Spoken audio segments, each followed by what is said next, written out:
creates opportunity. You just have to get really, really clear on your darkest days. You have to allow yourselves to daydream like you did when you were young. You have to allow yourselves to reimagine the possibilities. And you have to get creative. When you view your challenges through the lens of curiosity, that's what sparks you to get creative and to find a way.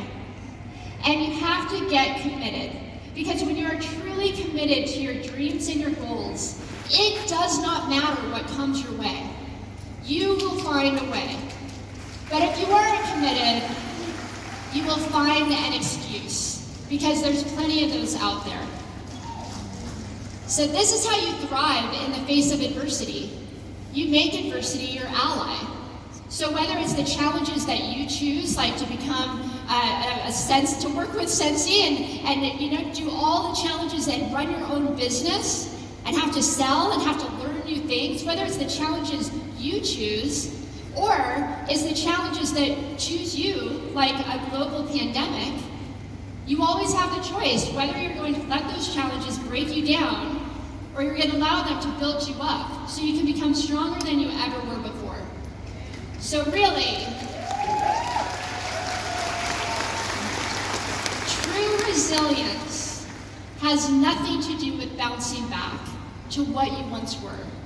It has everything to do with accepting what is, to leaning into the here and now, and bouncing forward so you can become everything that you can be. And you guys are already doing it. You're already doing it. It's absolutely incredible. You are a prime example of thriving in the face of adversity, because what you've been able to do with your business during COVID, in one of the hardest times our world has ever gone through, you guys thrived because you leaned into the moment. You saw what people needed in that moment. It is absolutely incredible. And I'm sure that you all will agree with this as well, that with challenge comes opportunity, and with opportunity comes challenge. You really cannot have one without the other. And that's something that I learned when I was asked to do the TV show Dancing with the Stars. So,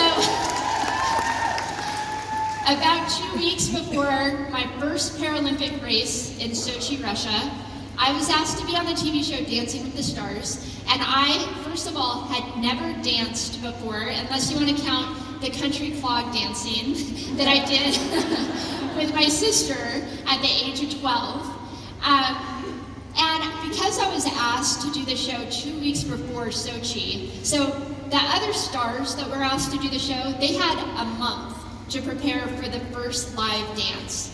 I only had 3 half days because it overlapped with my race in Sochi. So before I knew it, I was in Sochi, Russia, and I would snowboard for 4 hours each morning on the Olympic course. I would take 2 gondolas down, jump in a taxi cab, head to the town over, and I would meet my partner, Derek Huff,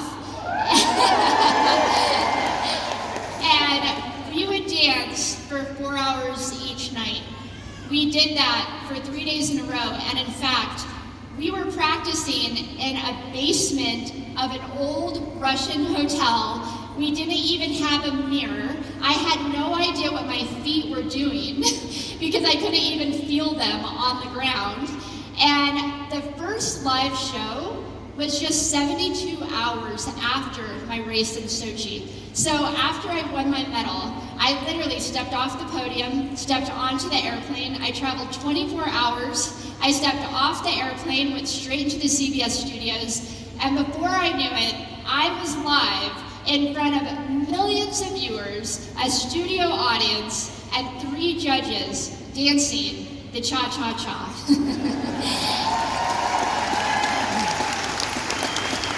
And now I knew why you see so many of the celebrities cry on the show, as if dancing the cha-cha is the hardest thing they'll ever do in their life. I'm telling you, this was the hardest thing that I've ever put myself through.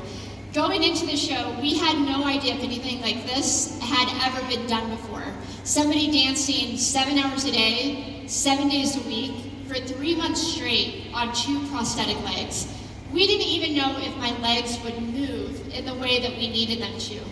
And so while the other dancers were trying to figure out what kind of shoes they were going to wear, I was trying to figure out what kind of feet I was going to wear. But because there are no feet that are made for the cha-cha, there are no feet that are made for the salsa, we had to get really, really creative. So for example,